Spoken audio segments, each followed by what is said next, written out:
What we want to talk about is what a rule of life is. And for those who haven't heard of it, I'm going to define it. Why it's important, why they matter, and then what that might look like for St. John's. Now, obviously, we cannot just whip up a rule of life tonight for this congregation, but this is part of the visioning process that that we are all headed on. This is one piece of that. And for those of you who loved the book group this fall and winter, and have been asking us, let's do another book group, I am strongly suggesting, and Father Lance is hoping you guys will like this idea, that we use this book. I'm going to be reading a bit of it to you all tonight. It's a wonderful resource. It's written by an Episcopalian. That this may be a summer study for us in preparation for doing some real visioning work this fall. So, rule of life. Probably the most familiar rule of life in the world is the rule of St. Benedict. How many of you have heard of that? Even if you've never heard the words rule of life, you've heard of the rule of St. Benedict. Benedict's rule is, of course, ancient. St. Benedict lived in an age when monasticism was pretty darn popular, but it was also highly unreasonable. The monastic movement at the time was seriously ascetic. Sometimes it was considered that if you couldn't go a month without food, you were a poser. You were not a dedicated religious. And there was flogging of yourself. There were all these incredibly extreme self-punishments that were common in the religious movement of his time. And Benedict was a deep mystic, but he was also an incredibly practical man. And he looked at these things and he said, these are not of Christ, these are not the gospel. And he founded a religious community, and as always happens when you get a group of people together, after a little while he realized they desperately needed some order. They desperately needed some ways of living in community if they were going to make this last, if they weren't going to just tear themselves apart and go their separate ways every time they disagreed. So he wrote this little book, and for something that's almost 1,500 years old, it's surprising how small it is and how simple. It's very small. If you get a printed copy of just the rule without lots of commentary that goes with it and lots of historical stuff, just the rule itself, it's just a very few pages. It's a tiny little paperback. And it was revolutionary in its time. It said that everyone in the monastery should be given enough to eat. It said that if you were sick, you should be given more so you could become strong and get better. Shocking! It said if you were wealthy or poor before you entered the monastery, you should be treated the same in the monastery. These were revolutionary ideas in Benedict. And they seem silly to us now, but they're revolutionary in Benedict's time. And the rule has survived to this day. There are numerous Benedictine communities. My own spiritual home is St. Gregory's Abbey in Three Rivers, Michigan. It is an Episcopal Benedictine abbey. It's a wonderful community. And there are a number of Episcopal Benedictine societies of both men and women scattered throughout the country. Not to mention, all the Roman Catholic Benedictine monasteries. The rule has been modified by other religious and turned into other rules, but Benedict's rule was often used as the basis. So why is a rule important?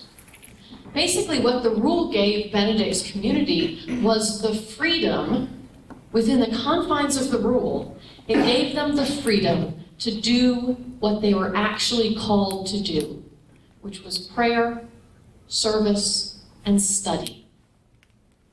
And once all the rule had taken care of all the minutiae of how do we work together as the body of Christ, all of the rest of that stuff could suddenly take the forefront. So I got a couple pieces here I want to read to you because they're said just beautifully. So this is one of the most beautiful copies of Benedict's Rule I have ever seen. It's an illuminated copy. It's modern. A modern artist did this. And we're going to be on page 56. So this is talking about community in Benedict's Benedict's way of being. And there's a quote here from, and I'm going to murder this poor person's last name, but it's Antoine de Saint-Exupéry. If you know how to say that person's name, I just killed it. But this is the quote. Love is not a matter of looking at each other, but of looking together in the same direction. And that is the idea of love that drives Benedict's Rule and community rules of life in general. That idea that we love each other best when we are looking in the same direction, when we have a shared vision, a shared hope, when we have shared goals that we are moving towards. Benedict reminds his communities that with all of their diversity, the one direction in which we must always look is the love of Christ and the guidance of his gospel. So the whole reason of having a rule of life is to allow a community, I just realized you're trying to film me, I'm sorry, is to allow a community the freedom to not have to worry about where are we going and what are we doing, but to give, like, have you ridden a bumper car? You know, they have like the tires around the edge of the track that you can't get out of. You just kind of bounce off and you're back into the, into the free play area. You just keep bouncing off those. If you're like me and you can't steer the bumper car for anything, you spend a lot of time bouncing off those bumpers. And a rule of life for a community is like those bumpers. It's like the curbs that do bad things to your tires if you bounce off of them. It gives us a shared direction, and it gives us those boundaries. And within that, once you have boundaries, there's an immense amount of freedom. If you ask a little kid who goes from being in a home where they have no guidance at all, where it's complete chaos. Kids in foster care often run into this. Complete chaos in the home. They come into a home where they're given boundaries, where they're told, these are the boundaries in which you can operate. And suddenly they feel much more free because they know where the safe place is, right? They know as long as I stay within here, I can do whatever within those boundaries. I have the freedom to choose, and it's safe. So a rule of life creates that kind of stability for a community. So Benedict's toolbox, I have yet to learn how to use a wireless mic and actually turn pages at the same time.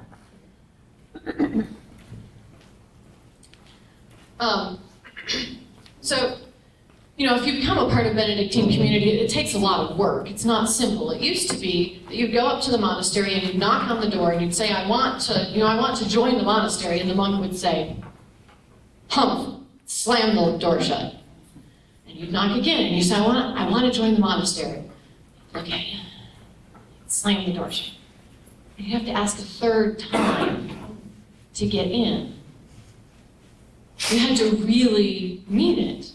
You had to be sure you knew what you were doing. And then there's a long period of preparation before you actually make your vows. And there's a great deal of talk about the fact that stability is important in any relationship. When you think about the relationships in your life that are good and life-giving, they are most likely ones in which there is stability. And those that are draining and difficult are often ones in which there isn't a lot of stability and trust. That part of stability, part of having a rule as a community is the knowledge that we will be there in good times and bad. That we are united by something greater than all the petty little things that we end up fighting about. And it happens in every church, There's something that just drives you crazy. And you end up picking at somebody else about it. Or, one choir ends up fighting with another choir. Or the altar guild decides that, the LEMs are purposefully smearing lipstick on the linens.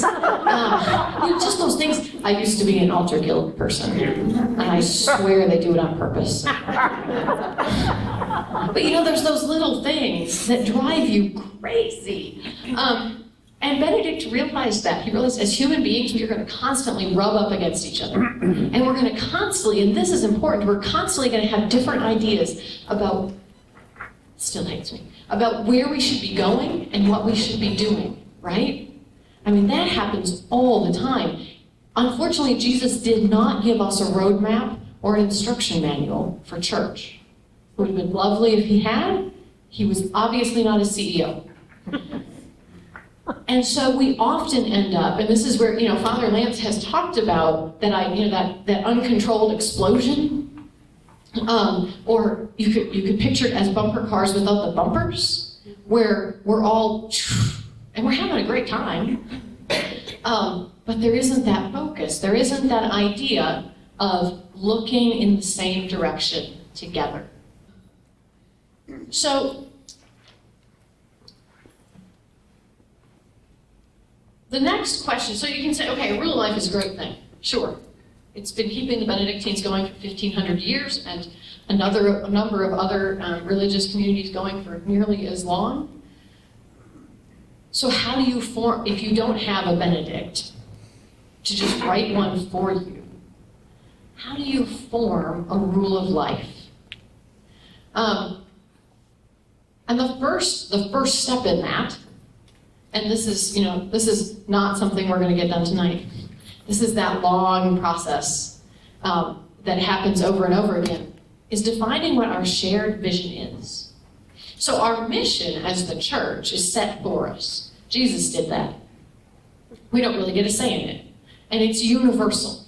The universal mission of the church is to be the body of Christ incarnate in the world. That's it. To reveal the kingdom of God to a world that is hungry for something other.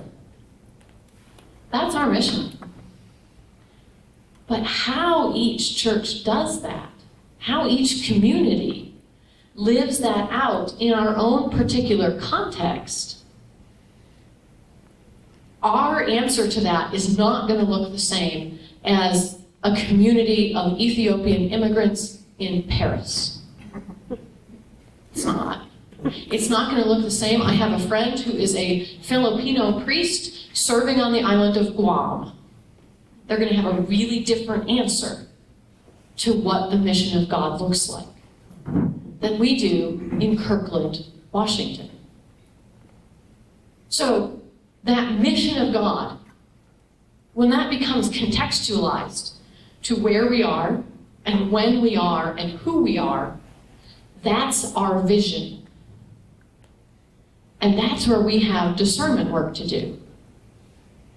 And it involves getting to know the community. It involves getting to know, where are we? What does it look like? That context has changed a lot. Those of you who have been here for 20, 30, 40 years will know. I mean, somebody I first got here said, you used to be able to see the lake from St. John's. You cannot see the lake from St. John's. You have to walk all the way down that publicly accessible pathway to a pretty patio to see the lake.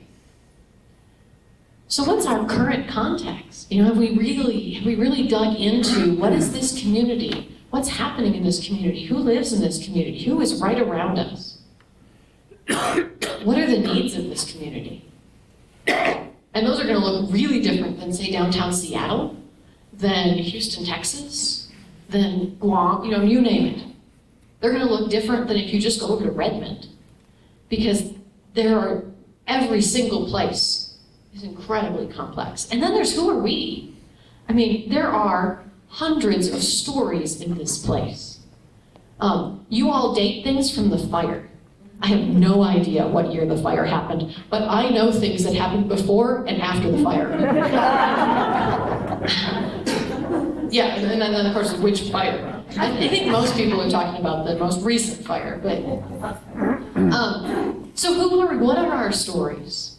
I've got a friend who serves a church that was historically African American. They were founded because they weren't allowed to go to the white Episcopal church in town. So the church was founded by this group of African American Episcopalians back in the 1800s who said, darn it, we want our own church. And they were that way for years. And suddenly they woke up and they looked around and they said, half our congregation is Hispanic and half our congregation is white and half our congregation is black, and I know those numbers don't add up. And we've got families who are young, and we've got grumpy people who don't want anything to change, and we've got, and many of those are my age. Who are we? And they went through this process of telling their story and discovered that who they were was a group of people who wanted everyone to have a place that was safe to worship. That simple. And it went all the way back to how they were founded. So we have a story here. We have an absolutely unique story about being the body of Christ. And to figure out where we need to be looking together, we have to tell that story to each other. Each of us has a little piece of that story. And as we tell it, we find ourselves turning in a direction, right? There's our context, is this place and our story, and those two things will intersect somewhere. You all heard the phrase, and I think it's Bertrand Russell who said this. It's probably wrong. That doesn't sound right. The place of your calling is the place where the world's deep hunger and your greatest joy meet. That's where you're called. Not to the place that's necessarily hardest for you or the place that the world needs the most, but where the world's hunger and your joy cross. That spot is where you're called to be. Because the world needs our deep joy. So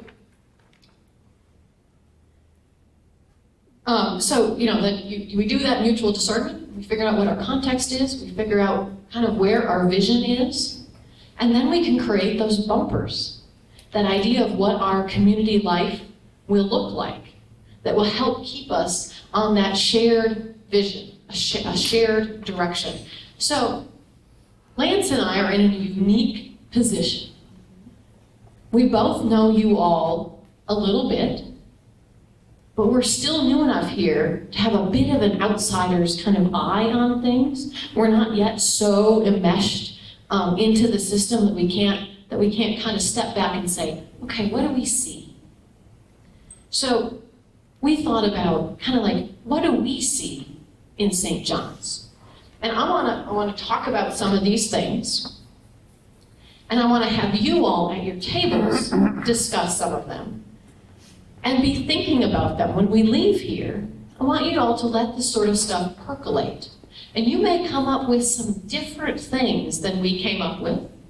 You may end up coming back to us with stories. You may say, you touched on such and such. I have a story that perfectly expresses that. So be thinking about these things, because we're going to come back to this as we do our visioning work, as we explore who we are in real detail as a community. So what we asked ourselves, three things. What do we see that St. John's really values, is really passionate about? That was our first place. Where is St. John's really passionate? The second thing we asked is, where is St. John's really strong? I mean, where are you all like the muscle men popping out? And where does our rule of life need to be a formational tool? We could call it growing edges. You know, we didn't really get to that because once the two of us get talking, it's really hard to move us on to the next topic. And Lance was drawing charts, which probably wore him out, and that's why he's not here this evening. So the first thing that we immediately, both of us said, and went immediately up on that chart as something that is really passionately important to this community is inspiring liturgy. I mean, that's something that can't miss. Just looking at the liturgical arts here, how much you all care about that. The music program. Music is a huge part of worship here. An incredibly carefully thought out part of worship in this place. Engaging preaching, you all are the best conversation partners in preaching. It is so much fun to preach to you all. And both of us came up with that one. I have preached to dead congregations, let me tell you. I've preached to congregations where everyone did this through the whole sermon. And like no expression. Are you awake? Do you even hear what I'm saying? And it's always a little disconcerting when there's a snore. That has happened. It happens to everybody. But you all are really connected. And a preacher can gauge how much people are listening by what gets said at the door. You know, as you're coming out of service. And we do not expect everyone to walk out and have some deep theological, breakthrough every single week. That's crazy. But every week, more than one person comes out of the service and shares a story, shares some piece of that sermon that really connected with their life, which proves you all are listening and you're hearing. Because you can listen without absorbing. But there's real deep hunger here for teaching. That's clear. You all really want that discipling. That's a word we love to use. But that formation in the gospel. One of the Benedictine books I have talks about being, as you're becoming a brother or a sister in the orders, that they use that image that Jesus uses of the vine and talks about that the chief pruning in our lives comes from our community. The place where we get the best pruning is the community in which we worship and share our spiritual lives. And that's a two-way street for all of us. And then this is the thing, when you're getting really excited and you're just writing things down. I have well-trained participants that don't even know what that means. Something we have both been hearing since we got here is outreach. You guys keep saying outreach, outreach, outreach, outreach. Outreach is really important to you all. That feeding of the world's needs. And this is where we would push you all a little bit. Especially since Father Lance is, Baptist. So he's going to do that. Former Baptist. This is how he worded it. Meeting the needs of the world in incarnational relationship. So Episcopal churches tend to be really good at writing a check. We're really good at that. We can raise money and write a check. Or doing we bring in canned foods and we turn those over for Thanksgiving or something. But meeting the people who have the needs in our community and forming relationship, that's kind of the growing edge there. I mean, it's not that we don't do outreach. It's not that we're not good at it. It's taking that next step into expanding the relationships of our community, so that it's not just we're going and we're serving someone. It's that those people become an extension of our community. We're seeding the body of Christ out into the world. And we're being changed and formed by those relationships too.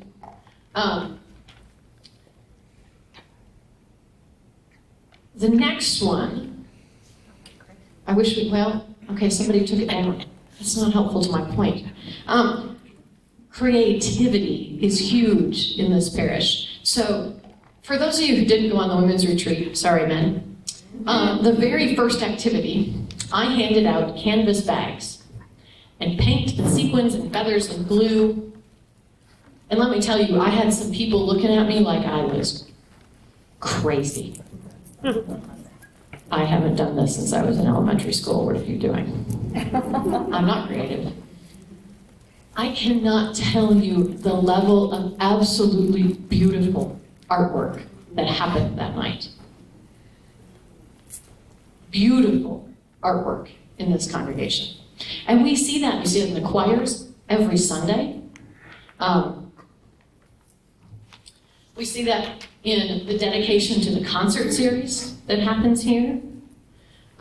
We see that in the gallery. See, I was going to point to the gallery and there was going to be beautiful art on that wall. And I think we're changing it out. Because you brought some in just recently, right? It's in the cupboard. The art's hiding in the cupboard. Liturgical art ministry. You all notice the arrangements behind the altar? They're phenomenal. They were phenomenal when I first got here. And they just keep raising the bar. The stuff that's been happening through Lent has just, every week I want to bring in my camera and my tripod and find some way to capture it. Because it's like they've taken the gospel lesson for that week and distilled it into this still life. It's beautiful. That's a gift, y'all. Not all congregations have the gifts, in fact, very few have the gifts in them to do that sort of thing. And this is a little, like we would love to do this, your clergy would love to do this. Coffee house. Like, this space is a poetry slam. Yeah? Okay. I have. We just can't be on the last door. I have a helper. Okay. And somebody at dinner tonight just was talking about brewing beer. Like a club of men brewing beer. You guys, what have monks been doing for thousands of years? They have been brewing beer unto the Lord. Creativity is huge here. There are at least 2, probably more women, right now making something. Yeah. And then this was the last thing that we thought of when we were thinking of your passions, the things that you all are passionate about. Compassionate care within our community. So when we say community, we're talking about St. John's. We're talking about the body of Christ as it lives and moves in this place. Ministry groups. So Father Lance stood up, I'm not sure if it was last week or the week before, they've kind of run together. And he talked about how our ministry's primary ministry is the care of one another. You all remember that? And I think it was Donna, that afterwards, he said I could call her out, afterwards came up to him and said, "Oh, so the ladies who knit, we should probably be doing that like here together, right?" Yup. And it's something you all do very well, very often. It's a place we want to also get more intentional with in each of our ministries, is making sure that the first thing we do when we think about our ministry is say, I haven't seen so-and-so in church in 2 weeks. I'm going to call them and find out if they're okay, if they need anything, because they're part of my ministry team, and that means they're my brother or sister. Community of Hope, I want to call out, we have people being trained in this. Are any of you here right now, the folks being trained for Community of Hope? We got a couple people. Community of Hope is a wonderful organization. It's similar to Stephen's Ministers, who some of you may have heard of, but essentially it's a community, it's a training program to help a community care for each other. It's a pastoral care training. Would you agree with that? Yes, good.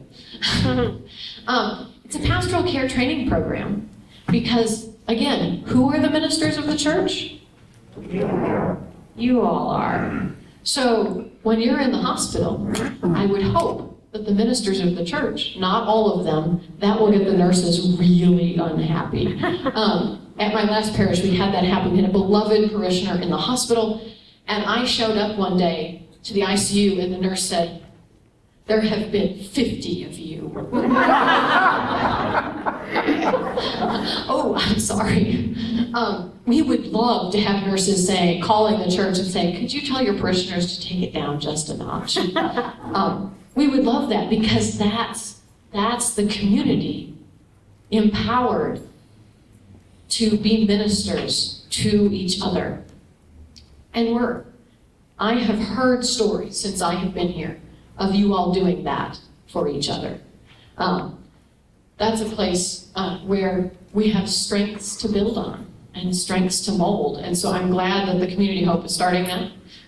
Eucharistic visitors is another example of that. It can be those can be the same thing. A lot of folks who do Community of Hope take Eucharist with them, but anyone can take Eucharist out to one of our parishioners who can't make it here on a regular basis and share that with them. Let me tell you, that is the most powerful experience. I did that for the first time. I was probably 18 and I was scared to death. And fortunately, my priest pushed me into doing it. And I walked out, I swear there were little unicorns dancing around my head. It was wonderful. There were angels singing. And then, no one likes to talk about this because it's a long, boring training, but it's important, the way we use our safeguarding program. How many of you have ever been through either Safeguarding God's People or Children? It's probably most of you. I mean, at some point, eventually, the Safeguarding God's People or Children training. It's one of the ways that we make sure that everyone in the parish is taken care of and is safe. So for those who aren't familiar, Safeguarding God's Children and People is done through the church insurance. And really what it's meant to do is ensure especially that children are protected from sexual predation. And also that all of us, when we come here, have a safe place. That everyone knows the danger signs to look for, and the ways to be in community together that allow us to all be here comfortably. And so it's one of those things that everybody grumbles about, and they have to do it. But that is so incredibly, every time a church hits the news for that kind of scandal, we say, "Oh, thank goodness, this is something we talk about.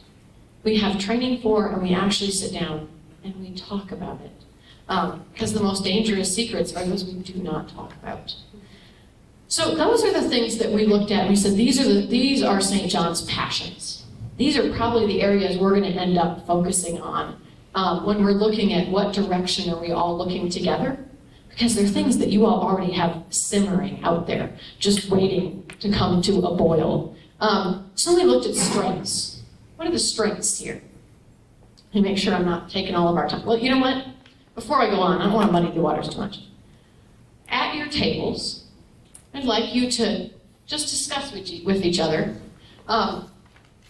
the things that we saw as passions here. And I'm going to go back over just those big categories. So liturgy, worship, you could call it, outreach, the creative arts, and compassionate care. So if you all want to take, let's see, I'm going to be really generous, I'm going to give you 7 minutes. Because last time it was way too short. We had to shut down stories. Talk about those things. Do you agree with those passions? Are there other things that you would add to that list? And then do you have stories around those things? Places where you have seen that passion, places where maybe you're excited.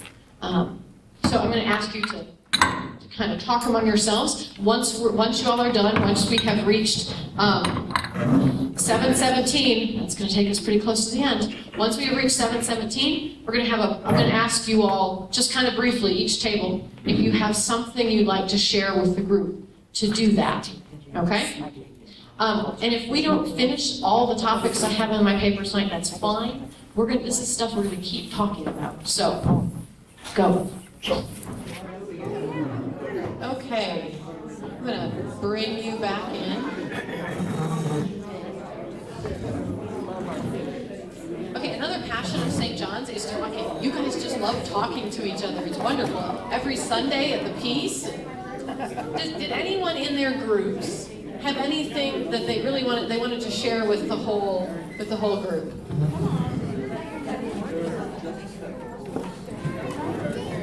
Yeah, go for it, Lee. Okay, hold on. We were working from liturgy, outreach, creativity, compassionate care, and out of the 6 of us, 4 people were excited, whatever you call it, about outreach. And stories about outreach was when we were promoting Guatemala and helping the youth raise money to go there. And we were involved, as opposed to just helping out with ditty bags and that sort of thing. The second, with two stars, was an inspiring liturgy. And we had a nice thing from Bill saying, well, inspiring literature helps us internally here inside, but we're preparing ourselves for the outreach. Yay! Bill was definitely listening to my first talk. Awesome. Anybody else have anything that they thought needed to be shared with the whole group? Yes.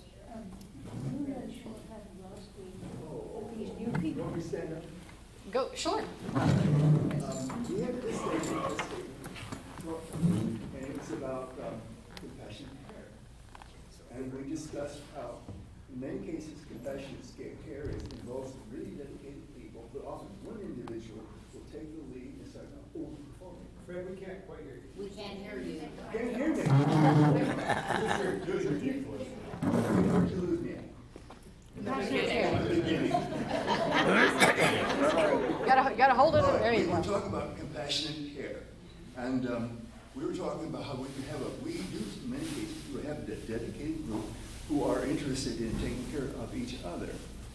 But in many cases, I'm generalizing, we have groups who come together, and one member will outperform the rest, will do more, be more enthusiastic, more involved. And then pretty soon the group defers to one individual who tends to be doing it all. And if they grow tired of doing it or move away or become ill or whatever, the effort tends to decline and collapse. So we're not really as well organized on theory as we could be. The other area of compassionate care sort of overflows onto newcomers. This last Sunday, we had a newcomer there, a newcomer there. And they were first time in church, they had a story to tell, and they weren't being picked up by people here. One comment to me was the ushers supposed to, no, they're not. The other comment was, well, maybe the greeters should be doing this. And the next comment was, did anybody get the sign up? I won't tell you who, asked me, did you get the sign in the visitor book? I said, no, I forgot. And then he said, did you get their name? And I said, I'm terrible with names. And then he said, well, what did you talk about? I told him, and that's how that went. So I'm as full of shortcomings as everybody else. But it's a learning curve. I'm a learning experience. I'm finding out. Yeah. Good reminder that we're all ministers. I'd like to share a story at our table about compassionate care, with Eleanor's permission. A couple of years ago, her husband passed away, and she said she came but didn't really participate a lot. And lo and behold, she found out how much the community knew her and cared about her, with an outpouring of cards, outpouring of coming up and talking to her and really reaching out and embracing her in her grief and in her loss. Great, thank you. Thank you for being willing to share that. So, hopefully you all shared stories. And here's the wonderful thing about a vision and a rule of life is we're never perfect at it. So it's not that we're going to say, oh my gosh, I can't believe you didn't get their name. You guys will say that to me a lot because I am also horrible with names. But that this is a continuous journey. You know, this is where we say, eventually with discernment, we say, this is where we're looking. This is where our passions lie. This is where our strengths lie. And this is where we have some growing edges to work on. And then we immediately start the discernment again. Because it changes constantly. As who we are changes, as people come and go, as the community around us changes. There was a time when churches did like 15, 10, and 5-year plans. And I had a bishop recently say to me, if you have a 5-year and a 1-year plan, you're out of date. You know, that your plan needs to be like 18 months, 6 months, and next week. Because the world is changing that fast. And in a place like the greater Seattle area, that is especially true. The growth here and the change is just phenomenal. Just from the time, you know, I've been here less than a year, and even I drive along and go, hey, what did they do with that condo?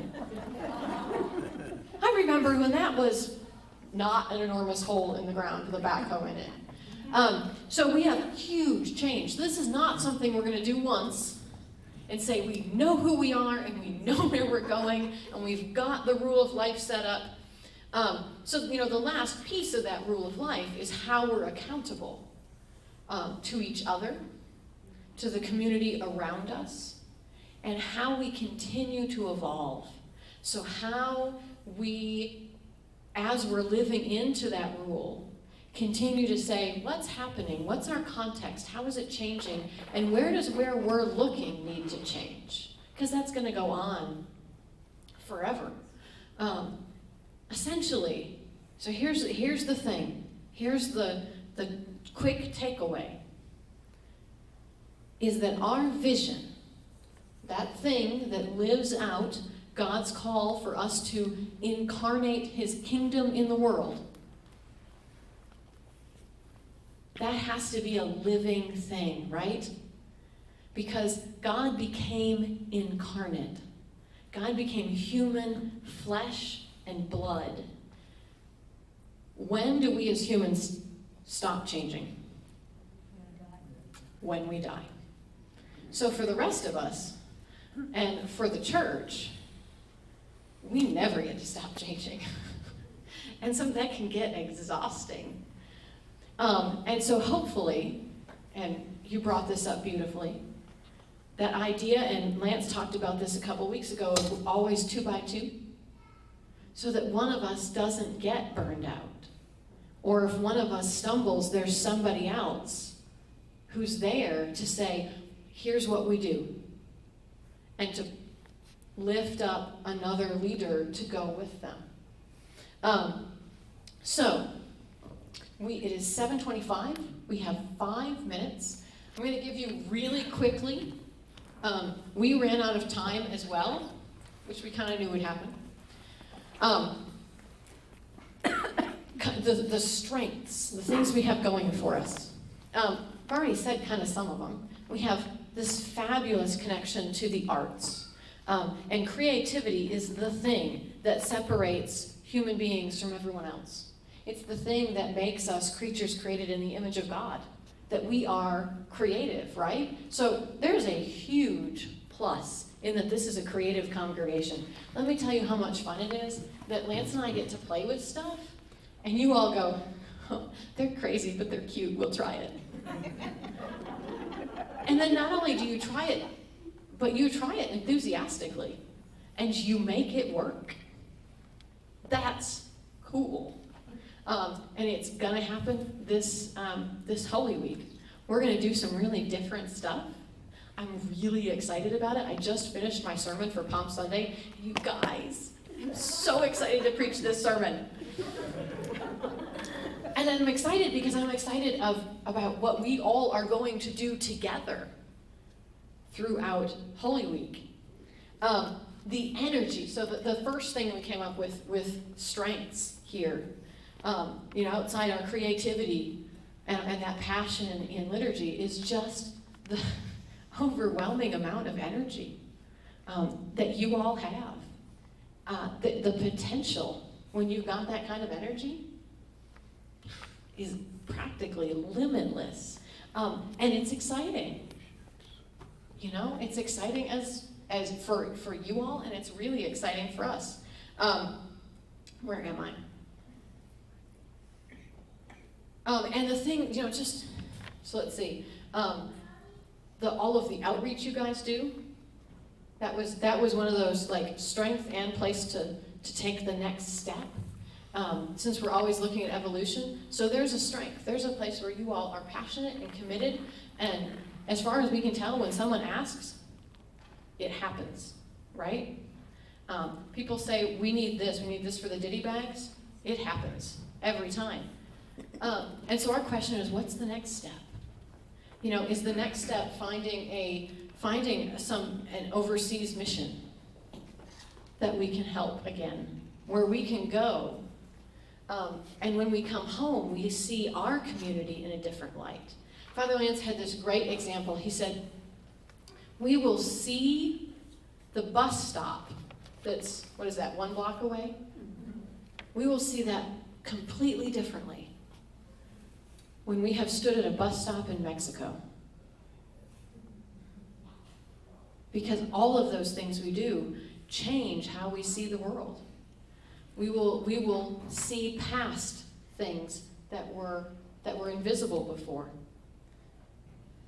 Someone at our table over here talked about our passion for the youth. The fact that we have a preschool. That's a huge strength. It's also one of those places for us to take a next step.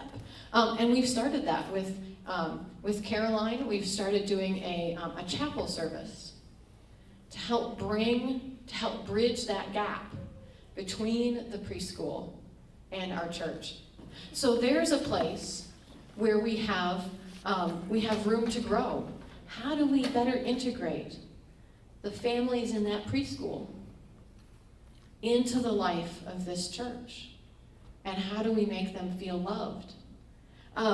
We've got all these bubbling ideas about how to integrate kids more, about how to integrate the youth more. That's always challenging because they're youth. They're teenagers. When I was a teenager, I didn't want to do anything except sigh a lot. Education is one of those places where we are passionate, but we have lots of places to grow, right? We've got space on a Sunday morning. What if in a few years there were 3 or 4 adult classes offered every Sunday morning by various teachers? I'd be willing to bet there are gifted teachers in this room. So these are the kind of possibilities that when we look at what our passions are, and we look at where we're currently strong, and we're all looking in one direction, we can say, okay, what's the next step? What takes us down that next step in the path that never ends, but it's a fun journey. And it's this journey we get to go on together that none of us have to take alone. And that's why we can do it, right? So your homework for the next couple weeks, the next couple months, until we have a chance to reconvene and talk about this in a really organized visioning session, is to be thinking, to be paying attention. Look and listen as you're here on Sundays or Wednesdays or whatever that might be. Be looking for those places where you're seeing passion and energy. Be looking for those places where you're seeing hunger. And be paying attention to the world, the community that lives around us, to where we are. Really looking, because it's really easy to not see. We all know the buildings, we know kind of what it all looks like, we get on autopilot. But to really look and maybe see the people who aren't being seen, maybe see the places that aren't being seen, so that when we come together for that discernment, we can all bring all those things we have seen. We can look for that, that deep hunger, and we can bring our deep joy and see, where do they cross? Where do those things intersect? So that we can be about the work of God in this world, revealing the kingdom of God to a world that is absolutely dying of thirst.